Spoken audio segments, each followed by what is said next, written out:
boas tardes. Benvidos á terceira edición dos Premios Stephen Hawking de Xoves Investigadores.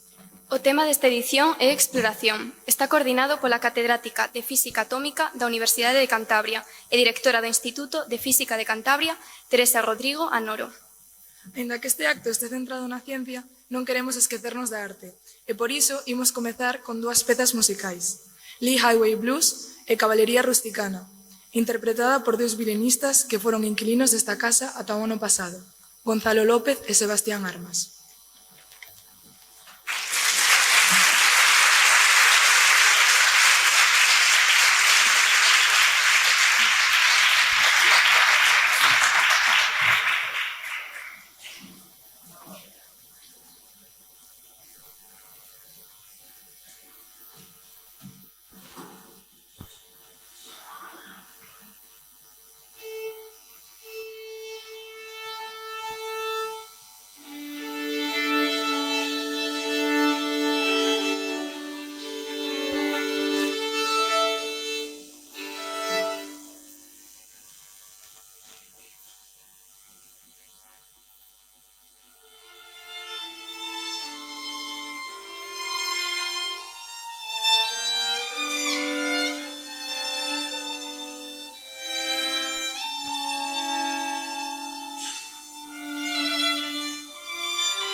Ten a palabra agora o director do Instituto, Xavier Mouriño.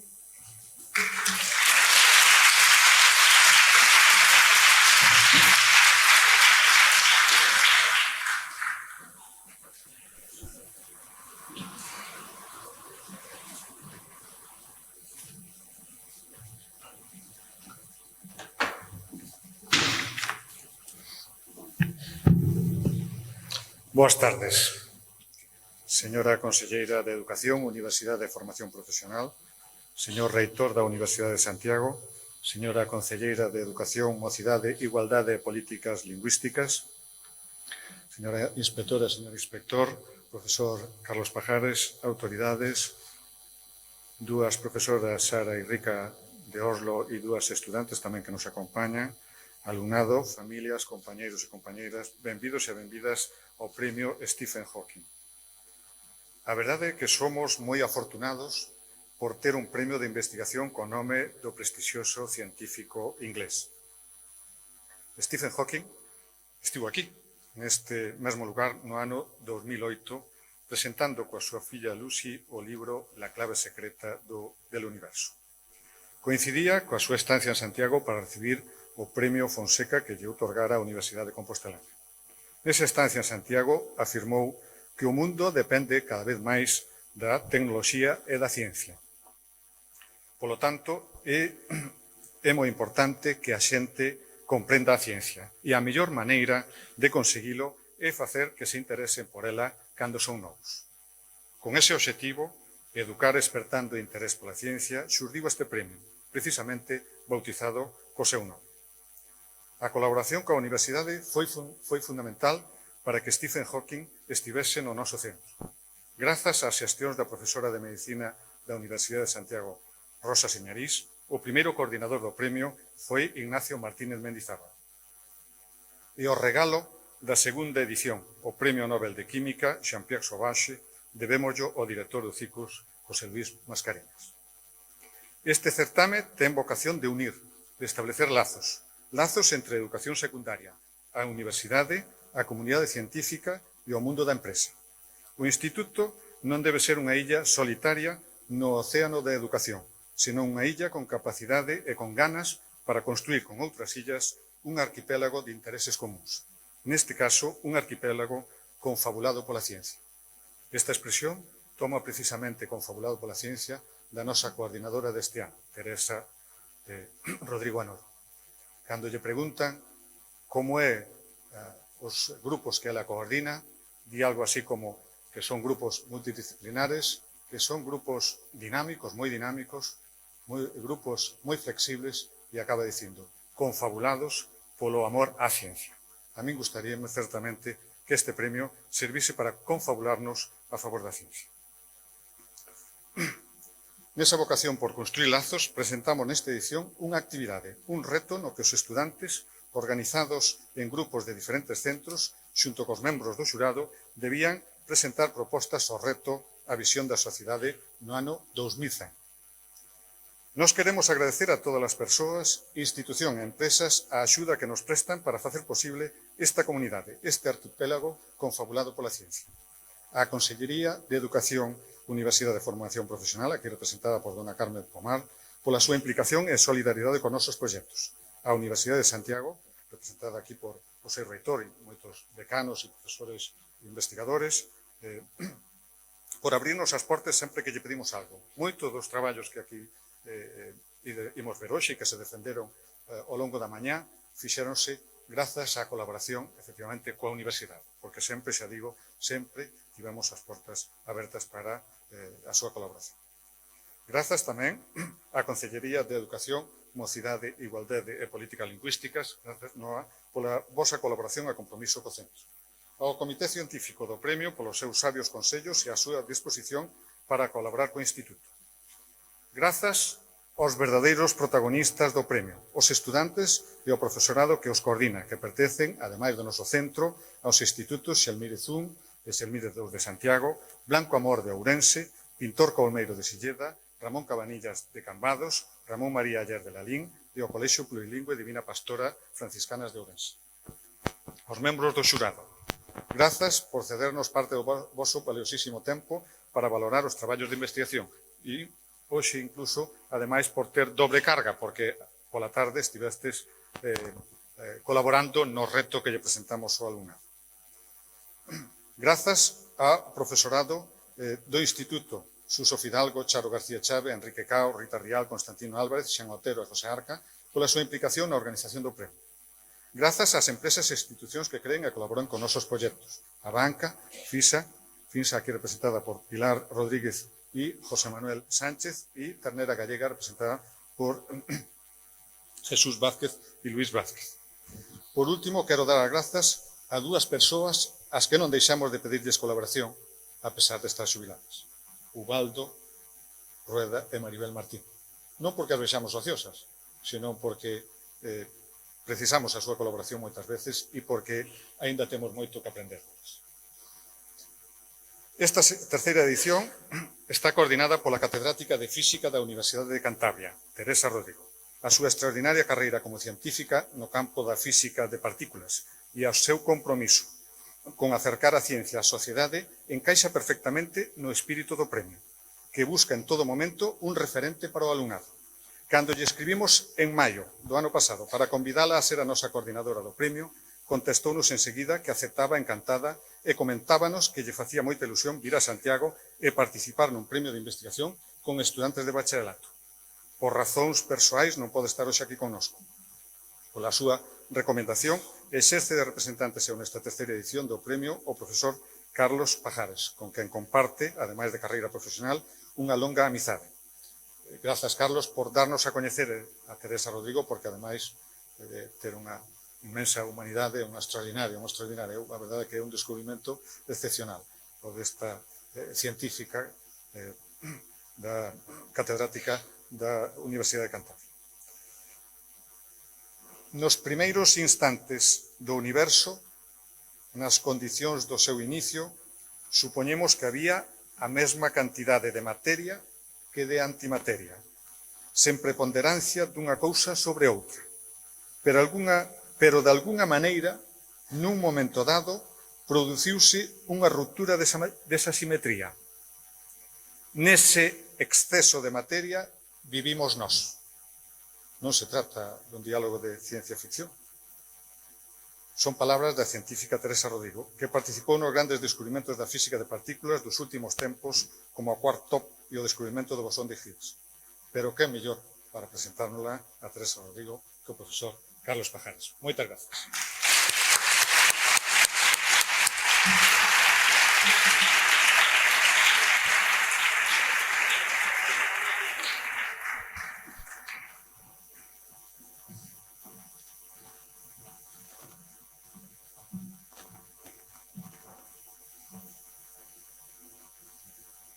Conselleira, rector, concejala, director do instituto, autoridades, estudantes, decanas, decanos, profesores. Para min é un placer estar aquí e, ademais, facer de algún xeito a presentación de Teresa Rodrigo. Teresa Rodrigo, a verdade é que lle gustaría moito estar aquí, e que non pode por estar enferma. Teresa Rodrigo é unha persoa fundamentalmente que fixo unhas aportacións moi valiosas no eido da física de partículas, pero ademais humanamente é unha persoa que non se dá ninguna importancia e que non lle gusta, ademais, non dá codazos para subir, é moi auténtica, foi así toda a súa vida. Ela naceu en un pobo pequeno de Lleida, e despois estudiou na Universidade de Zaragoza, e se doctorou con unha tesis no que era a Junta de Energía Nuclear de Madrid, agora se chama o CIEMAT, o Centro de Estudios Medioambientales. Despois traballou en un experimento no CER, no UA1, se chama. Foi xustamente despois dun descubrimento fundamental, que foron os tres, bueno, para a xente, son os intermediarios de unha clase de interacción, e foron descubertos no CER, e que no ano 83, para avaliar a importancia, o New York Times titulou en primeira páxina Europa 3, Estados Unidos 0, porque eran os tres que lles perseguían equipos dos dous países. Despois,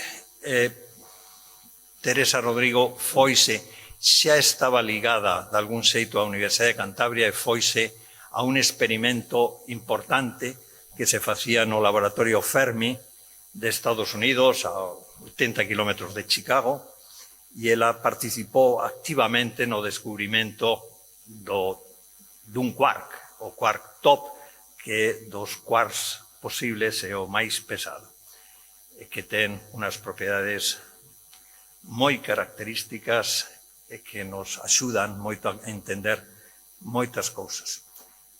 Ademais, despois estivo en colaboracións do LEP, que é o acelerador electrón-positrón do CER en Ginebra, e despois a transformación dese acelerador no gran Large Hadron Collider, o gran acelerador, o gran colisionador de hadrones, que son unhas partículas que interaccionan fortemente. Entón, ali estivo en un experimento que se chama CMS, e foi presidenta do Consello das institucións que pertencen a ese experimento. E permitirme decir un poquinho para a personalidade de Teresa que é o que significa eso.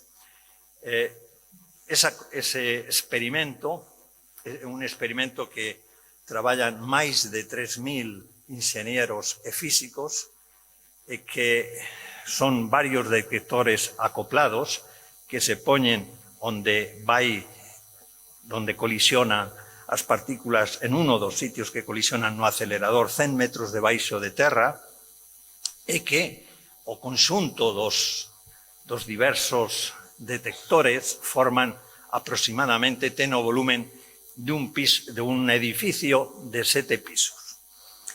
Coordinar eso non é fácil, porque, entre outras cosas, para algún desos detectores se ten que paralizar algunhas das autopistas de Alemania ou de Suiza, porque usualmente os detectores fanse en cada institución e despois se fan o ensamblase no CER. E todo eso, que é algo de algún xeito de inxenería, pero, de outra banda, todo eso se faise con unha gran tecnoloxía e ademais, ten que haber unha coordinación e, sobre todo, sen perder a vista o máis fundamental, que é a física, o descubrimento que se vai tras el. E todo iso faise dun xeito non milimétrico, non a hora, pero casi. De tal xeito que en todas as escolas de negocios, digamos Harvard ou as españolas ou as francesas, todas estudian xustamente como é posible coordinar un experimento de máis de 3.000 persoas pertencentes a 127 institucións, e que todo funcione ben, axustándose aos presupostos de 127 axencias, digamos, conselleiras, ministros, etc., e que todo vai adelante. Para eso, evidente, ten que haber, sobre todo, unha cousa, que é a que mencionaba o director, e que é aquí. Por que aquí funciona este premio? Porque todos queremos o mesmo. Todos. Traballamos en coherencia todos. Eso é fundamental, pero tamén hai xente detrás, algúns que son grandes científicos, pero ademais teñen saber aglutinar, saber liderar esos experimentos, e no caso de Teresa, que para min é algo moi fundamental, con humildade e sen decir, aquí estou eu. Hai outra característica que a mí me gusta sobre todo resaltar, sobre todo porque é física e que é muller.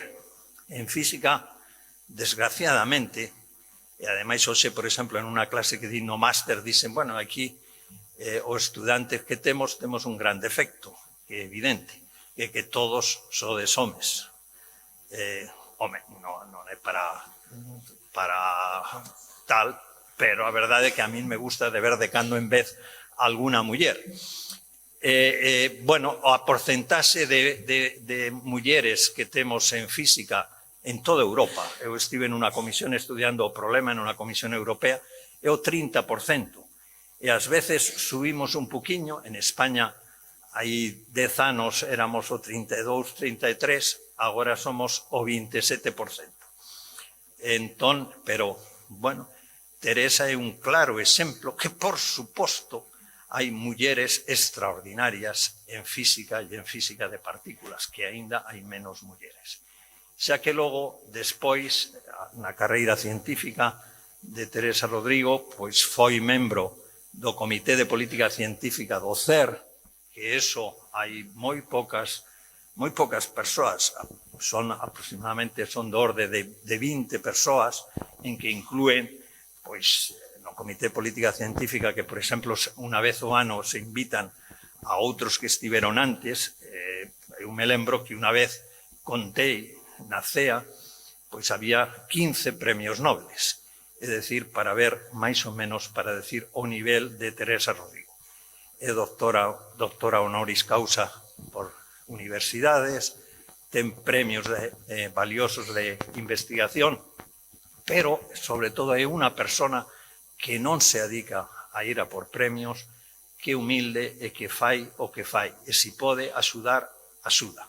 Por eso ese é o semblante de Teresa Rodrigo, e por eso a verdade é que é unha pena que non este ela aquí. Moitas gracias.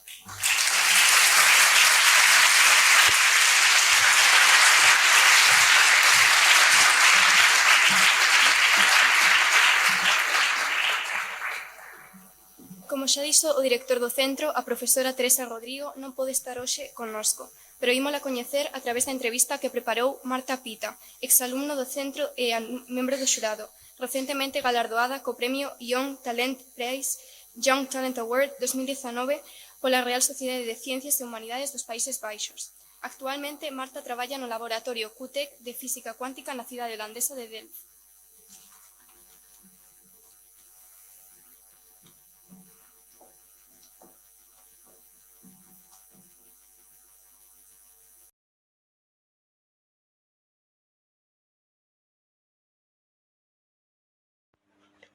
Hola Teresa, ¿cómo decidiste en el momento de escoger en qué especializarte, primero dedicarte a la física y posteriormente especializarte en el área de la física de partículas o de altas energías? Bueno, primero, perdonad que no esté allí con vosotros, entre vosotros, me hubiera hecho mucha ilusión estar y os agradezco la paciencia que habéis tenido y la comprensión. Y ahora intento contestar esta pregunta y voy a ser un poco clásica, porque resulta que lo habéis oído muchas veces, y es que los profesores influyen mucho en las decisiones. Y eso pasó fundamentalmente en mi elección por la física. Yo siempre he sido de ciencias, quería física o ingeniería, o alguna ingeniería. Pero claro, tuve una profesora, el último año de mi bachillerato, que decantó muchísimo la balanza por física, y eso explicaría el porqué de mi decisión por física. La decisión por partículas fue mucho más fácil, porque primero yo empecé la carrera en la mitad de los años 70, donde era todo era muy ilusionante en el campo de la física de partículas, porque se estaba construyendo el modelo estándar, y cada día, bueno, cada día no, pero por supuesto cada poco tiempo había novedades muy ilusionantes. Y además de eso tuve unos profesores que me transmitieron muy bien ese entusiasmo y las herramientas en cómo manejarme. Me pareció aquello no había lugar a dudas, vaya. Había que hacer física de partículas de todas. Así que eso es un poco mi historia de los comienzos, y decir que estoy muy agradecida a todos aquellos que han apoyado o que han motivado esta elección que hice. ¿Por qué hacen falta aceleradores de partículas de grandes dimensiones para realizar experimentos en el área de la física de partículas? ¿Qué velocidades y qué energías se alcanzan en los experimentos realizados en estos aceleradores?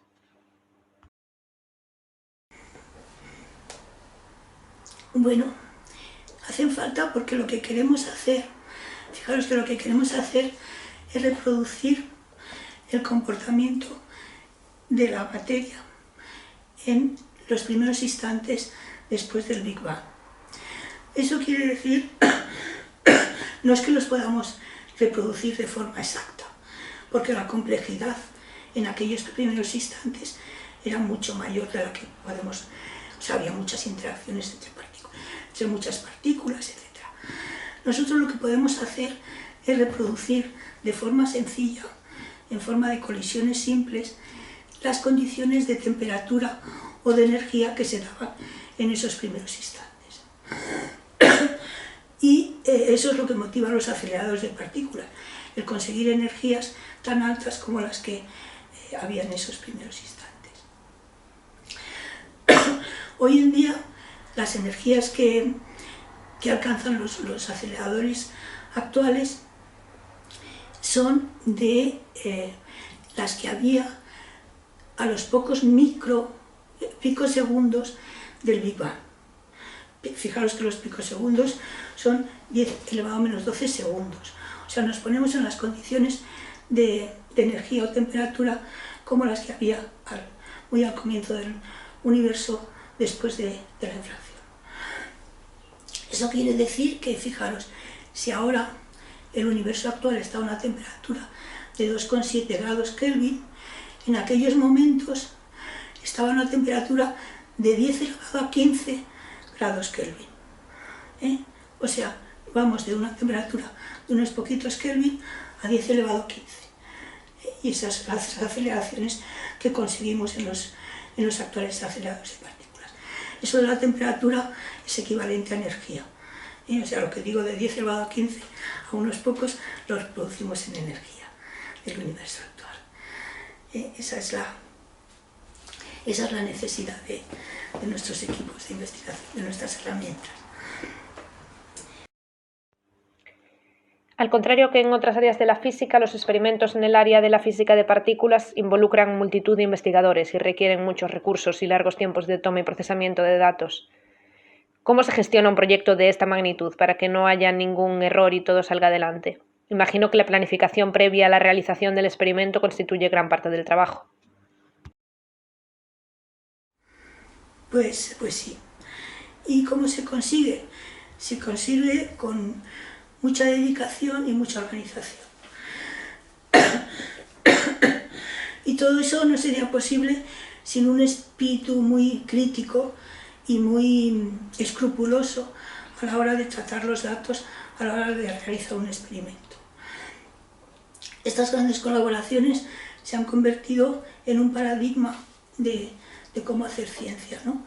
Y son objeto de estudio de muchos sociólogos y científicos, ¿no? Científicos de la ciencia, historiadores de la ciencia. Son colaboraciones que tienen del orden de, por ejemplo, la mía que trabajo ahora en el LHC, de casi 4.000 personas.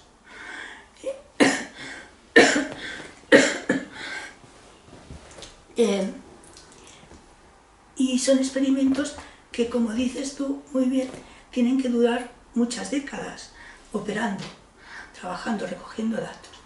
Y eso requiere también muchas décadas anteriores de R&D para que podamos tener todos los métodos de detección, todas las herramientas de procesamiento de datos o técnicas de análisis para que luego podamos desarrollar nuestros experimentos. O sea que sí que son enormes, en un enorme esfuerzo a lo largo de décadas, casi un siglo en algunos casos, de desarrollo de estas cosas. Y como digo, la singularidad que tiene es que la organización es no es tan jerárquica como en otros campos de la vida y de la organización social, y sin en cambio es muy exitosa, porque utiliza todo el talento posible de la forma más dinámica y más directa posible.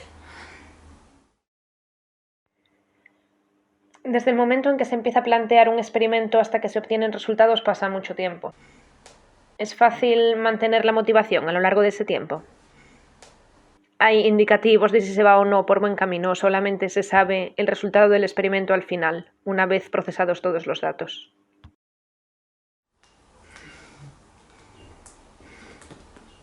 Yo creo que todas las etapas son extremadamente ilusionantes.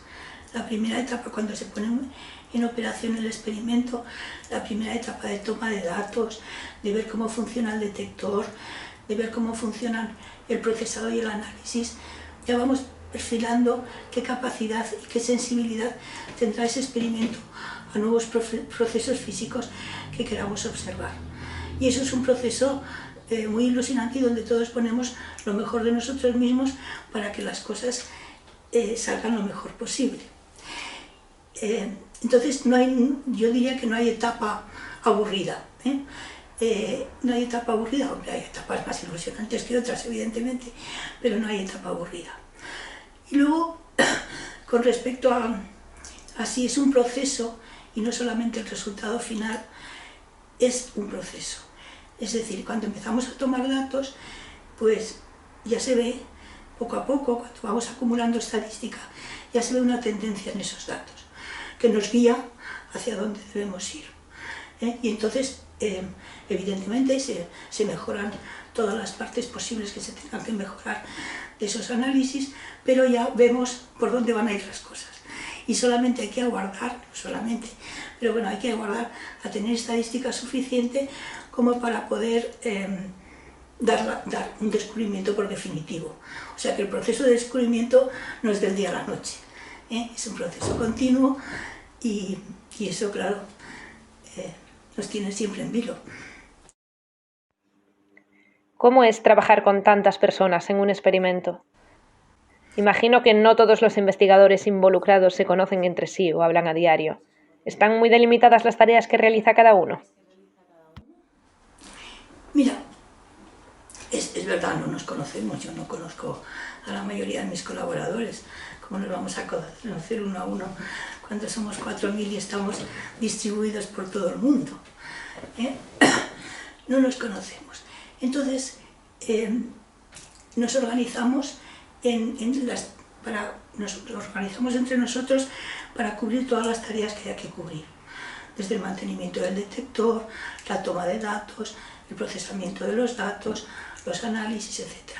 Y nos organizamos en grupos de trabajo que engloban pues, gente de todo el mundo también, de los diferentes institutos que componen la colaboración. Esos grupos de trabajo tienen unas tareas bien definidas, y entonces en ese sentido sí que está delimitado tu campo de actuación. Pero también la mayoría de nosotros trabajamos en más de un grupo de trabajo, con lo cual tenemos una proyección más transversal a las diferentes tareas que se realizan. Y por supuesto, además de eso, pues cada trimestre tenemos una reunión de toda la colaboración. O sea, cada 4 veces al año nos reunimos todos, bien de forma presencial o bien en remoto. No quiere decir que nos veamos las caras todos los 4.000, pero en esas semanas en que nos reunimos todos, pues hacemos un balance de todo el experimento, con lo cual todos tenemos o podemos tener información concreta de las diversas partes y de cómo funciona. Es decir, no estamos metidos en nuestro agujerito haciendo nuestra tarea, sino que de alguna forma tenemos capacidad de participar de forma más activa o menos en muchas de las tareas del experimento. A lo largo de tu carrera has vivido cómo se realiza la investigación científica en otros países. ¿Notas diferencias, para mejor o para peor, entre la situación de la investigación científica en España y la de otros países en los que tienes experiencia? ¿Crees que hay algo que puedan aprender ellos de nosotros o que nosotros podamos aprender de ellos?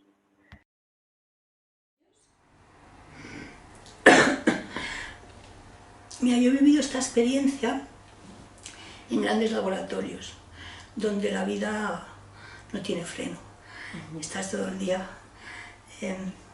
involucrada, casi las 24 horas diría yo, en los temas de investigación y en todas las tareas relacionadas con la ciencia.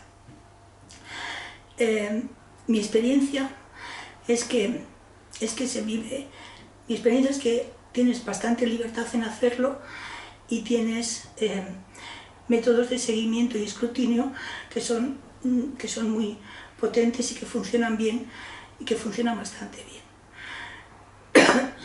Yo diría que estas cosas se reproducen a nivel nacional, a nivel de los laboratorios nacionales, pero evidentemente hay unos extras aquí que no los tenemos allá, en los grandes laboratorios, y es la financiación, la necesidad de estar siempre batallando por la financiación, la inseguridad que genera, sobre todo, sabéis, en estos años atrás, etcétera, etcétera. Toda esa otra carga burocrático-administrativa, pues para mí cuando vine fue un extra.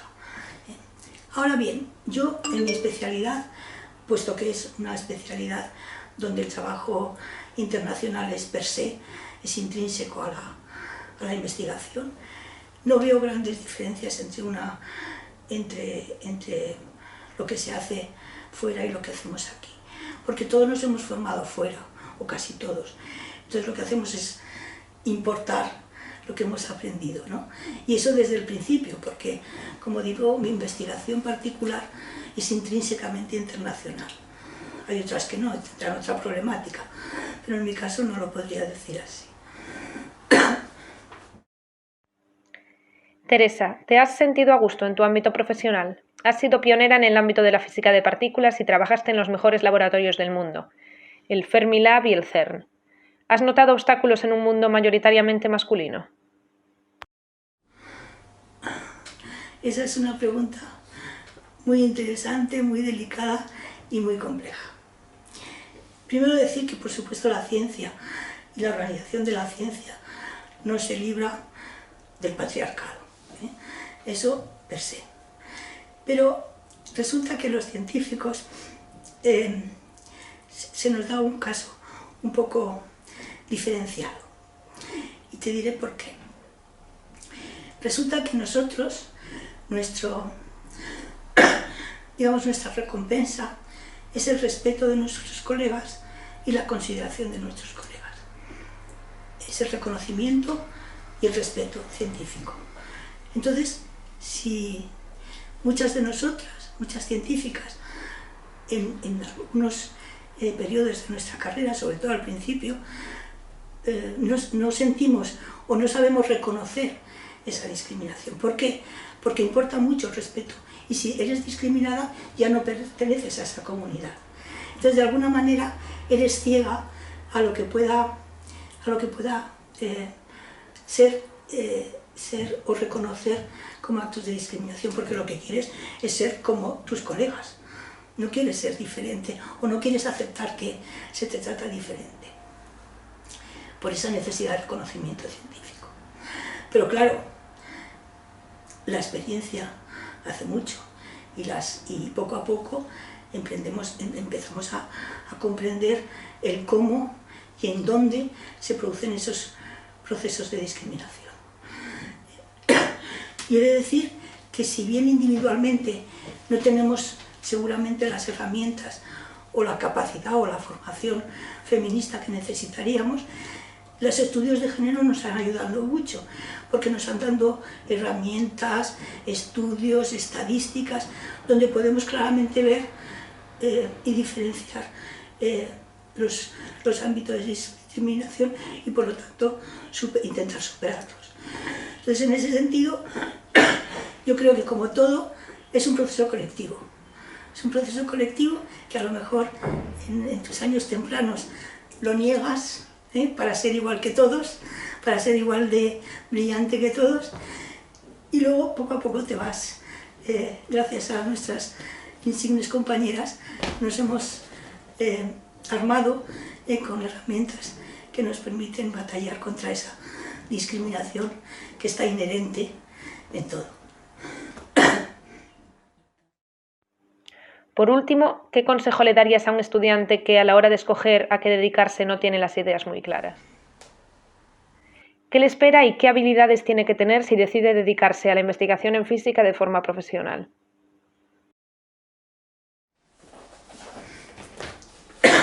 Mucho entusiasmo. Sí, mucho entusiasmo y mucha ilusión por aprender.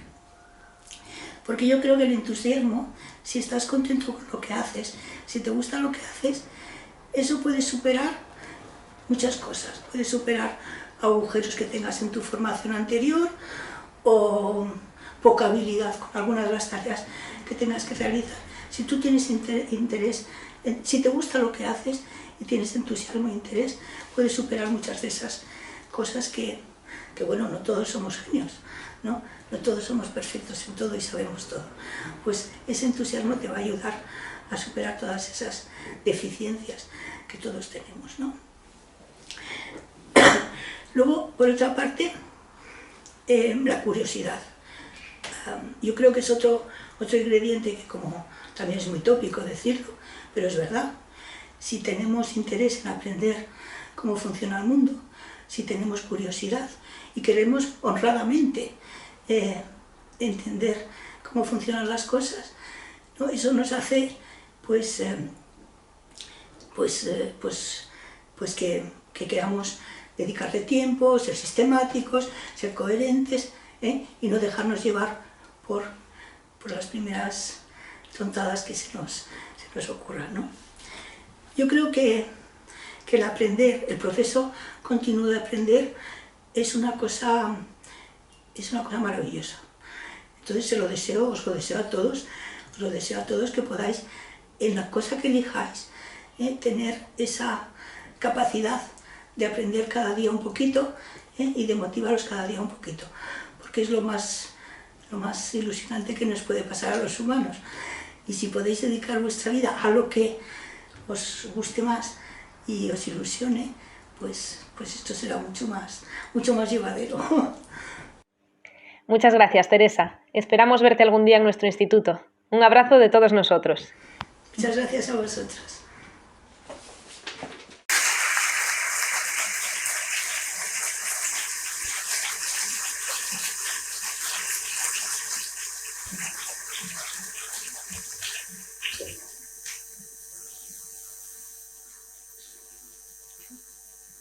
Hoxe pola tarde, os estudantes e os membros do xurado, organizados en equipos, estiveron traballando de forma colaborativa para darnos unha resposta ao reto Visión 2100, como vai ser a sociedade do futuro como consecuencia das innovacións tecnolóxicas e científicas. A profesora decana da Facultade de Matemáticas, Elena Vázquez Cendón, membro do xurado, vai nos descubrir que equipo gañou o reto.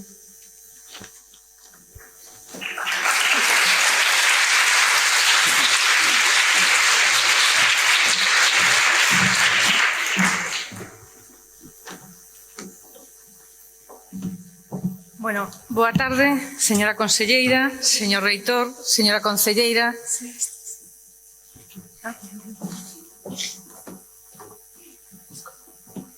Esas eran outras incógnitas. Bueno, colegas da universidade, colegas dos centros de ensino medio, compañeras e compañeros do xurado e participantes. Na tarde de hoxe degustamos parte dos sabores da ciencia, que son o da colaboración, o da curiosidade, e especialmente esa colaboración e ese entusiasmo do que nos estaba a falar a protagonista da xornada de hoxe, porque as persoas que pola mañá competiron para acadar o Stephen Hawking deste ano, pola tarde conformaron equipos integrados pola súa diversidade, integrados polo entusiasmo e, ademais, integrados por as ganas de colaborar. Entonces, creo que aí gozamos e disfrutamos todos, incluso a integración chegou máis alá. Había un membro do xurado en cada un dos equipos.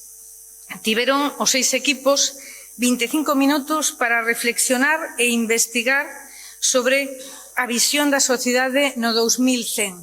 Unha sociedade que eles van a ver, que vos ides a vivir e que será froito do que todos fixemos.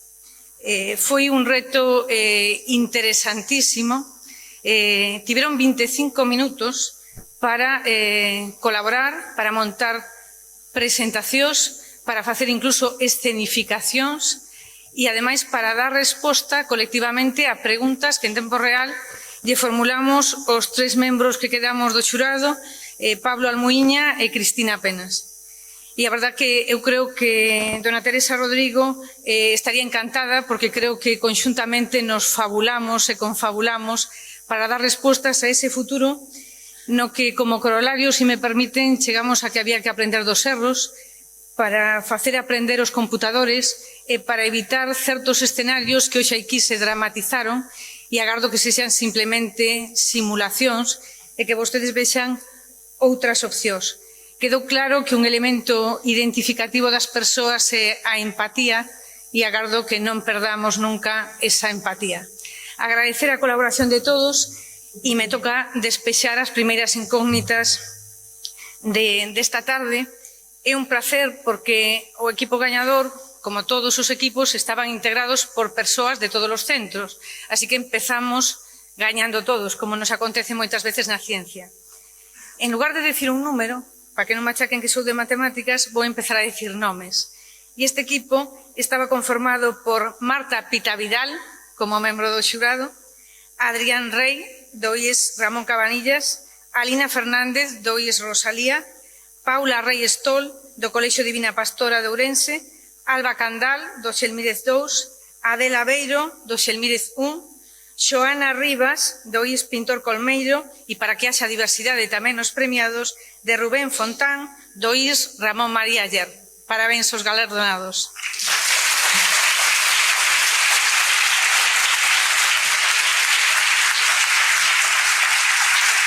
Teñen que subir todos os galardonados. Decir, mentras subo equipazo, que o premio é unha suscripción durante un ano á revista moi interesante.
Agora imos ver un vídeo resumo dos traballos de investigación presentados a esta terceira edición do Premio Stephen Hawking.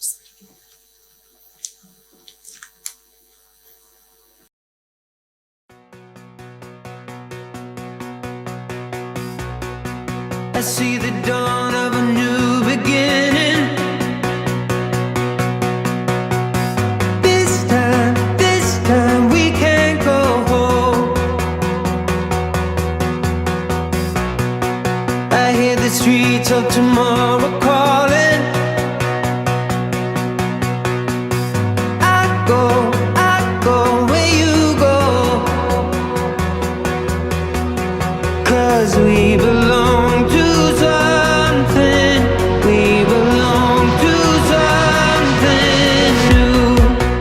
In the midst of the midnight hour, you said to me, we are of a different kind.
De seguido, imos proceder á entrega de premios desta terceira edición do Premio Stephen Hawking. A secretaria do xurado, a profesora Cristina Penas, é a encargada de descubrirnos e presentarnos os gañadores.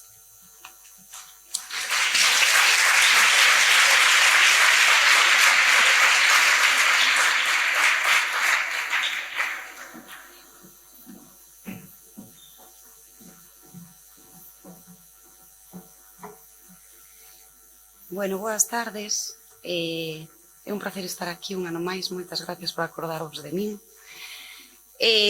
Bueno, a verdade é que non nos puxeches nada fácil un ano máis a elección, porque todos os traballos estaban elaboradísimos, non só as memorias en sí, sino as presentacións, como vos desenvolvíchedes contestando as preguntas que os facíamos o xurado, así que, bueno, esta non foi tarefa nada fácil.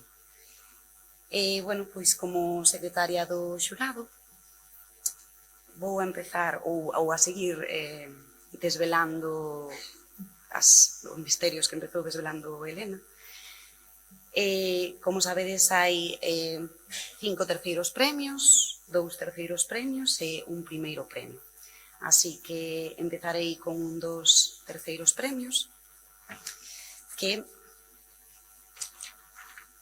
e para o traballo, bueno, me olvidei, me esquecía de decir outra cousa. O segundo, os primeiros premios, cando vos vayamos nomeando, tedes que facer, xa sabedes, unha pequeniña exposición dos vosos resultados. Para os terceiros, vos vou nomeando. O primeiro vai a ser para Viaxe ao centro dunha folla, do IES Ramón María Aller Ulloa de Lalín, e realizado por María Veledo Miguélez e Rubén Fontán Taboada.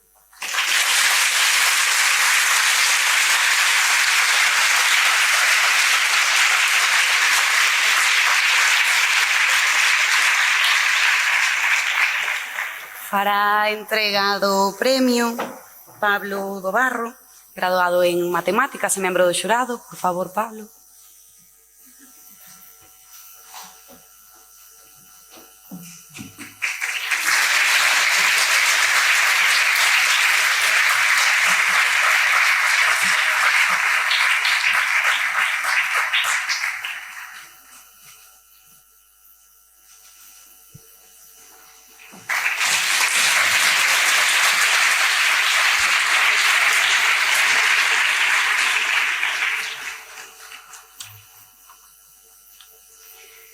Seguimos con outro terceiro premio para a investigación, influencia de la altura, peso, índice de masa corporal y efecto de la edad relativa en el rendimiento de las jugadoras de balonmano juveniles sub-18 de nivel internacional.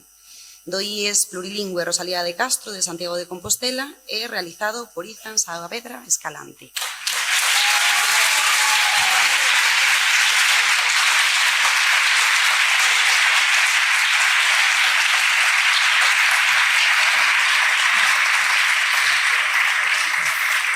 Fai entregado o premio a membro do xurado Telma Lago Rodríguez, graduada en Enxeñería Ambiental e da Enerxía.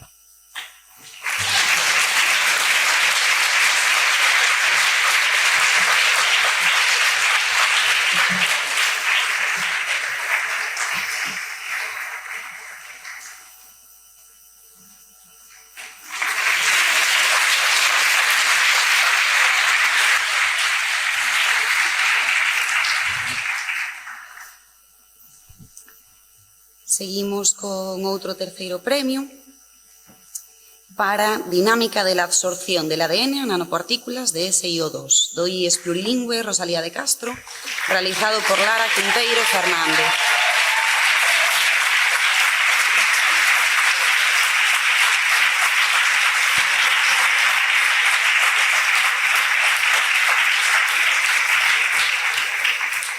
E fai entregado o premio Sara Illodo, graduada en Química e tamén membro do xurado.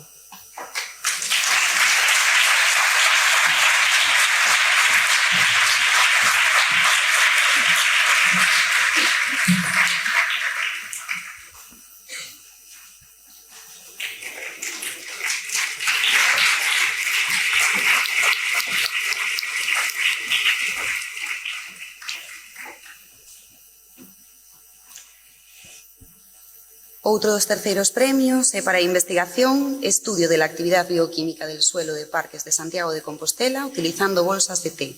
Do IES Plurilingüe Rosalía de Castro de Santiago de Compostela e realizado por Iago Barriuso Veleiro.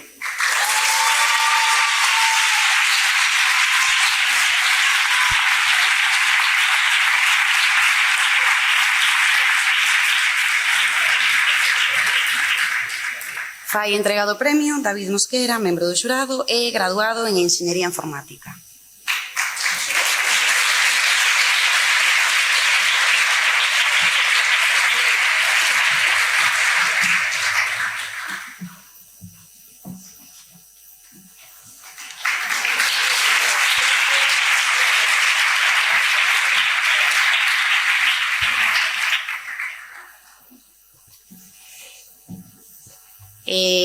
Outro terceiro premio é para a investigación estudo sobre a validez de uso dun interferómetro de difracción por orificio para a colocación dunha placa metálica. Do IES Elmírez Dous de Santiago de Compostela, realizado por Alba.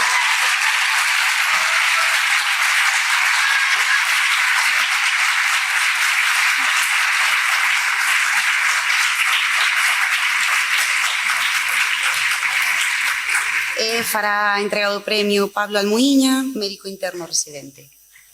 E tamén membro do xurado.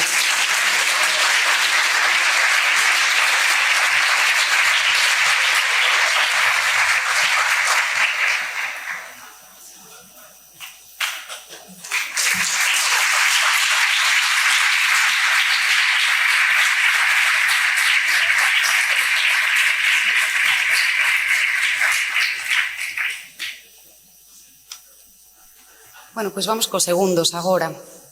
Que tensión, que nervios, non? Bueno, lembrade que agora os que vades a recoller estes premios, primeiro tedes que facer esa pequeniña presentación, vale? Bueno, pois vamos alá. Un deses segundos premios vai para Alerta, mi infusión tiene microplásticos. Do IES Plurilingüe, Rosalía de Castro.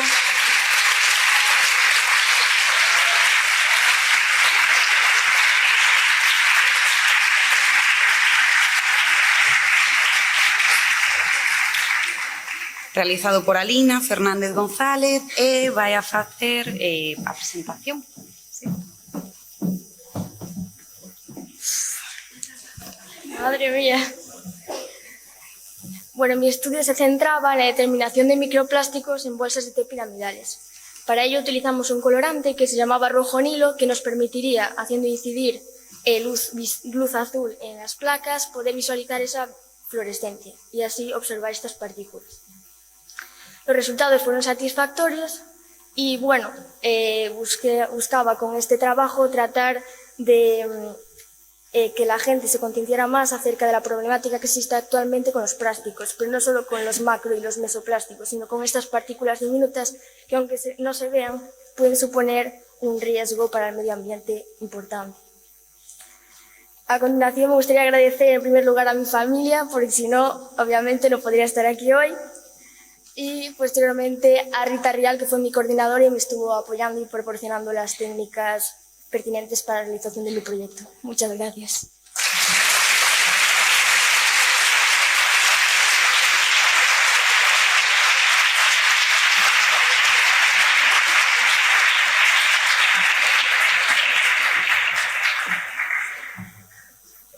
Fai entregado premio Raquel López, tamén membro do xurado,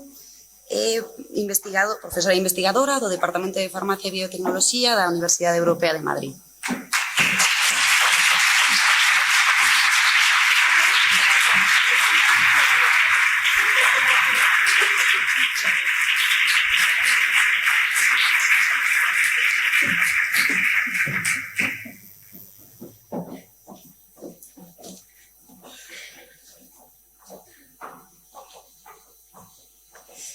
Bueno, pois o outro segundo premio é para Le faltan cartas al juego doble de IES Blanco Amor de Ourense, realizado por Iria González Álvarez Ron e Samuel Silveira, Corral.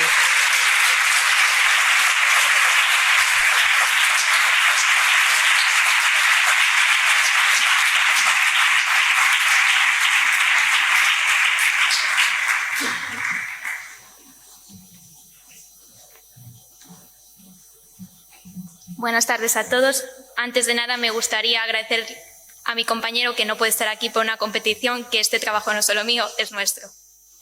Bueno, nuestro trabajo iba sobre las matemáticas que hay detrás de este juego, que aunque parece muy sencillo, guarda unas matemáticas muy complejas y que no se enseñan en los institutos. Este juego está basado en los planos proyectivos, una geometría que no se estudia y la verdad que muy interesante. Y sobre todo, mediante esto conseguimos averiguar que a este juego se le faltan 2 cartas y también lo hicimos a través del uso de conjuntos con diferencia perfecta. Muchas gracias.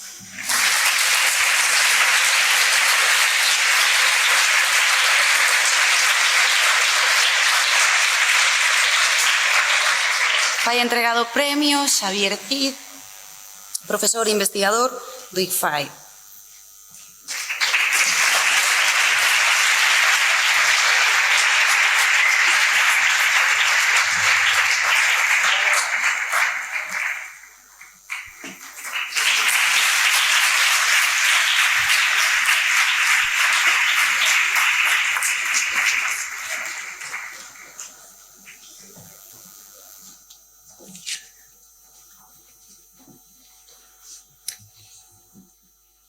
Bueno, pois vamos co último.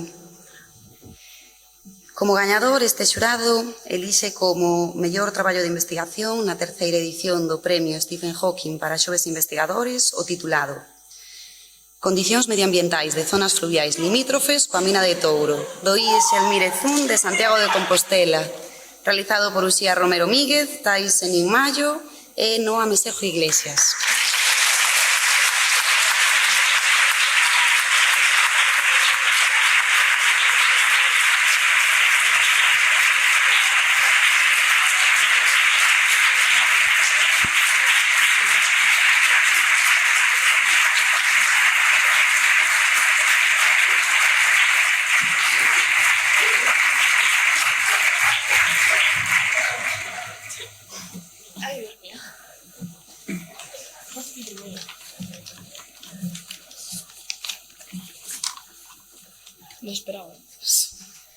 Ola, moi bons días a todos e a todas. Hoxe estamos aquí para presentarvos o noso proxecto chamado Condicións ambientais de zonas fluviais limítrofes coa mina de Touro, creado por Uxía Romero e Tais Senín, que hoxe non pode estar aquí con nós, mais eu, Noa Mesejo.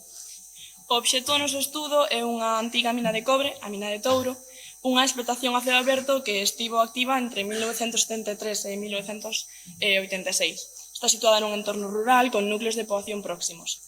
Foi fechada fai 33 anos polos supostos danos medioambientais.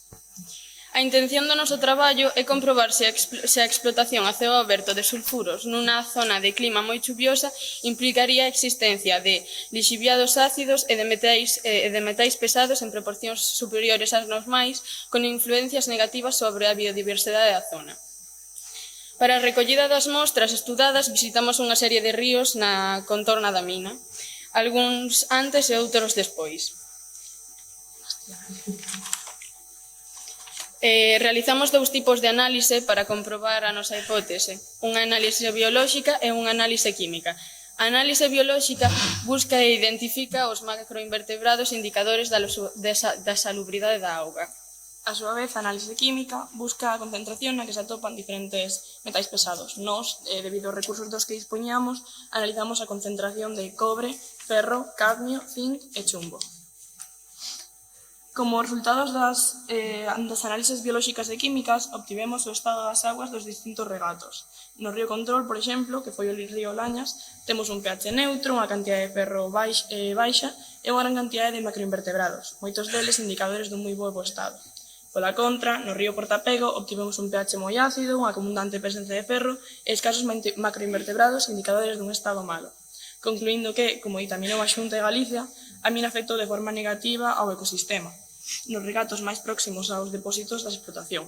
polo que a reapertura da explotación sen unha mellora das condicións sería prexudicial para o medio ambiente. E xa concluímos. Gracias, estou flipando, tío. Ya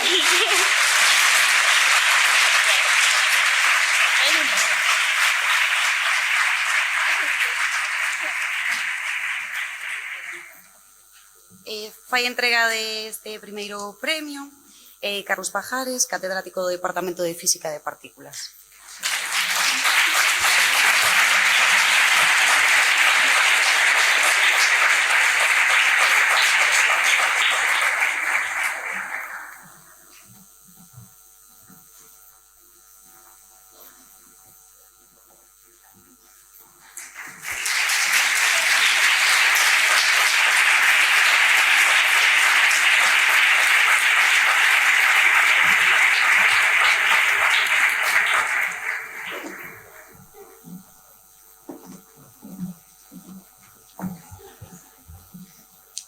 A continuación, ten a palabra o reitor da Universidade de Santiago de Compostela, don Antonio López.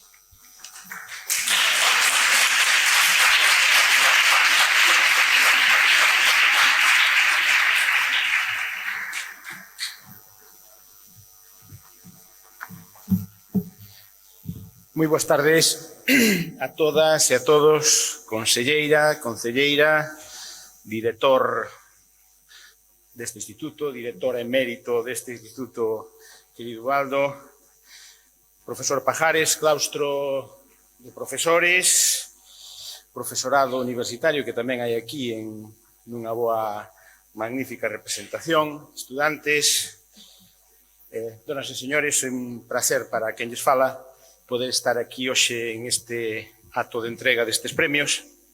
Este non foi o meu instituto, pero sí foi o instituto das miñas fillas e, polo tanto, pois tamén é o meu instituto.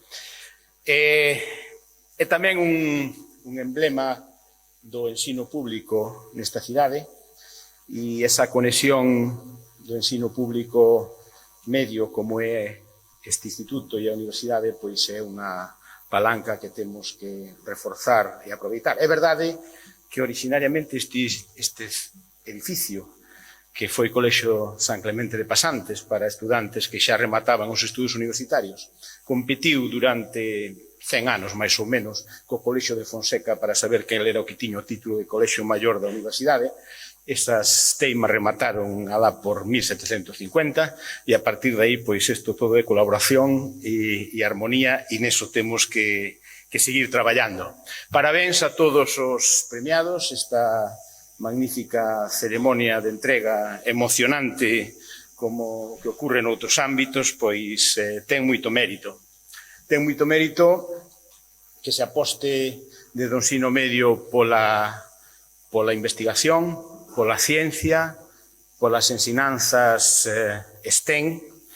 Onte mesmo acaba de facerse público un estudo da Universidade Española en cifras, estudio que se renova anualmente, e nos sigue dando datos preocupantes tamén en esta materia. Houve unha perda moi notable de estudantes no ámbito STEM. Nos din que todos facer esforzos para promocionar as vocacións neste ámbito. Esta iniciativa do Bacharelato STEM, que se enmarca moi directamente con estes premios que hoxe otorgamos, penso que unha magnífica iniciativa para loitar por eso. E temos tamén aquí unha brecha de género importante, aínda que, visto o que acabamos de ver hoxe aquí, todo indica que temos que ser optimistas, porque estamos corrixindo ou nos camiño para corrixir o problema. Digo que temos unha brecha de género porque, como dicía o profesor Pajares, o porcentaxe de mulleres no ámbito de estudos científicos, tecnolóxicos, de enxeñerías e matemáticas, pois rondan o 26,8%, pero falo de datos a nivel nacional, pero se falamos de informática, só o 13%, se falamos de telecomunicacións, 20%, e as enxeñerías estuveron caendo no seu número de estudantes e tamén nas vocacións femininas. Polo tanto, temos que facer un esforzo por romper esa brecha de xénero e ese parte dos estudos preuniversitarios. En esta fase na que temos que ser quen entre todos, con iniciativas como esta, de promocionar as vocacións científicas nos os futuros estudantes universitarios, pero tamén, sobre todo, as vocacións científicas nas mulleres. Necesitamos que elas rompan esa brecha de xénero, porque detrás deses estudos hoy hai unhas excelentes oportunidades profesionais e non podemos negarlles esa oportunidade para todas elas. Nós, ademais, que lles vamos a dicir, temos unha magnífica facultade de matemáticas, temos unha magnífica facultade de física, temos unha Escola Técnica Superior de Enxeñería, temos unha oferta de estudos nestes ámbitos, tamén en outros, obviamente, pero nestes ámbitos científicos, tecnolóxicos, cos que podemos contribuir para que todos aqueles que queiran formarse connosco pois poidan ter unha oportunidade, e se ademais despois pois queren dar un paso adiante e continuar pois os estudos universitarios cunha dedicación investigadora, pois tamén aquí, e hoxe aquí está magníficamente representado ese potencial investigador da universidade, o director do IFAE, o director do CICUS, o profesor Pajares, decanas e decanos que aquí están, pois son boa mostra do que se pode facer, ademais moi perto das vosas casas. Animarvos a todos, especialmente a todas, a que poñades a vista tamén en estes estudos como un futuro estudos universitarios e un posible futuro profesional. Para rematar, pois felicitar tamén porque, como se dixo ao principio, se sabe unir perfectamente a tecnoloxía coas humanidades, que me parece que ese é un dos grandes retos que temos por diante. Mezclar axeitadamente estudos científicos e humanidades, que me parece que é o que está demandando o mundo actual e o mundo nos vindeiros anos. Non sei o que vai a pasar no ano 2100, nin tampouco vou a estar aquí para comprobalo, pero, ainda que a expectativa de vida, o paso que vai, pois resulta interesante, pero somos todos moi conscientes das nosas limitacións. En calquera caso, parabéns, como dicía, aos premiados, parabéns a este instituto por esta e outras iniciativas que me parece que poñen en valor onde se merece o ensino público, o ensino secundario público, e neste caso aquí na nosa cidade. Parabéns a todos.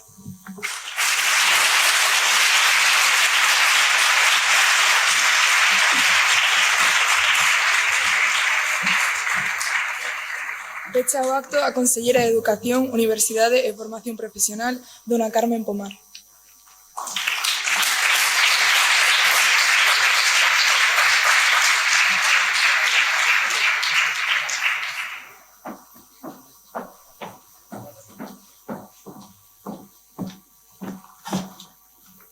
Señor reitor da Universidade de Santiago, señora concelleira, señor director deste centro, profesor Pajares, prezado Ubaldo, inspectores, profesorado, estudantes, investigadores e investigadoras, membros do xurado, moi boas tardes a todas e a todos.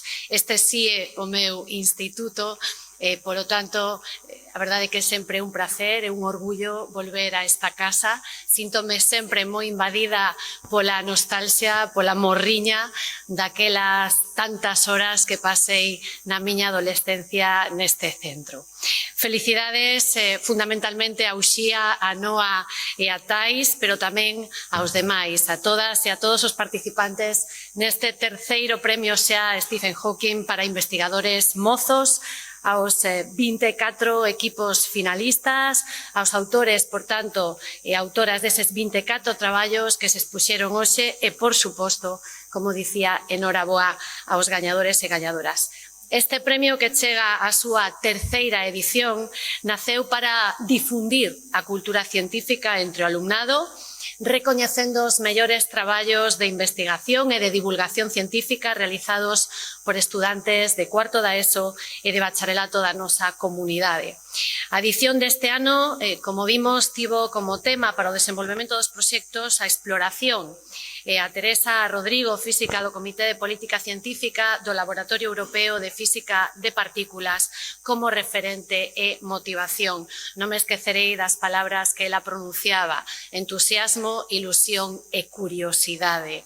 Aínda que ela non puido estar físicamente hoxe aquí, a súa figura e a súa achega ao descubrimento de novas partículas, así como as súas investigacións arredor do funcionamento da escala cuántica a nivel biolóxico, entre outras importantes contribucións, acompañáronvos toda a xornada mentras defendíades, e sei que ademais o fixestes moi ben, os vosos traballos e resolvíades os retos propostos. Esta foi, sen dúbida, unha xornada motivadora, supoño que tamén agotadora, por igual, chea de nervios, chea de emocións e chea de ilusión.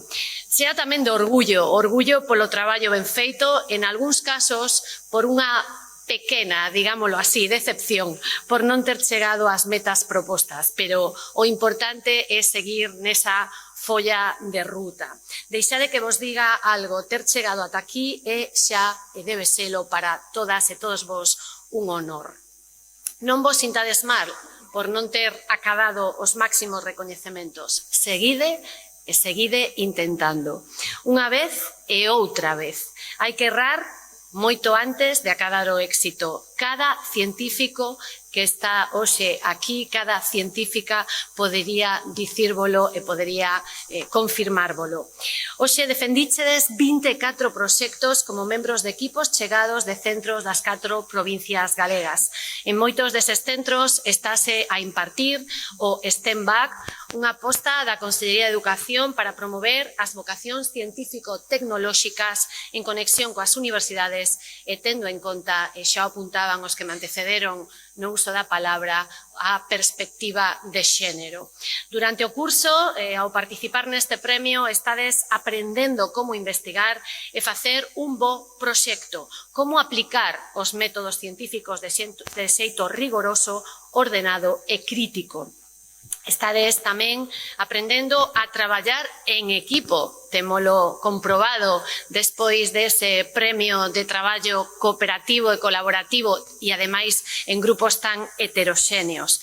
Tamén estades aprendendo a defender as vosas ideas, algo fundamental como futuros cidadáns deste século XXI, e a procurar os apoios precisos para sacalas adiante, argumentando, planificando, divulgando o traballo que realizastes.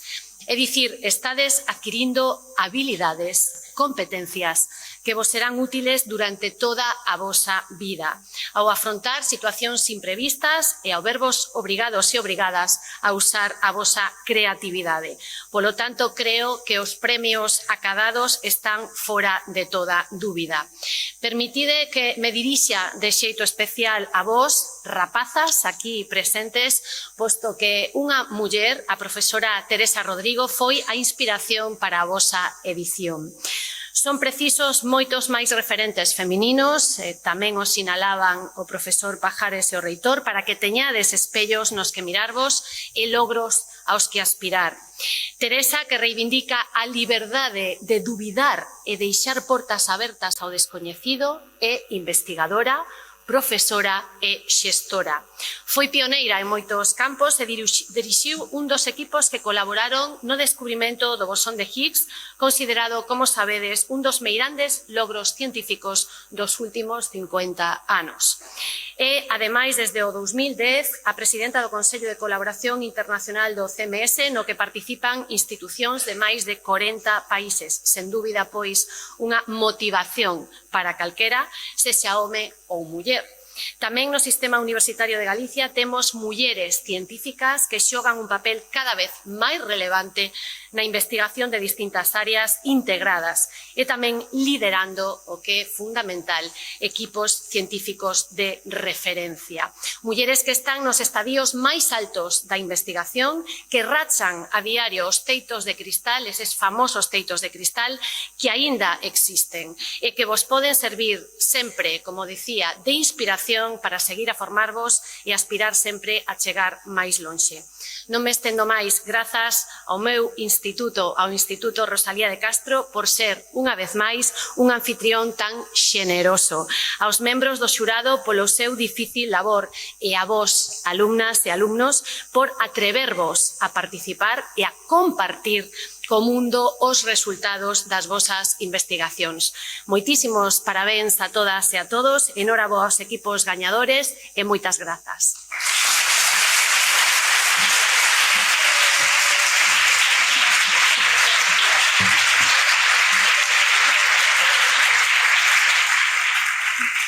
Agora pediríamosles a todos os premiados que subisen de novo para facer unha foto grupal a todas eles.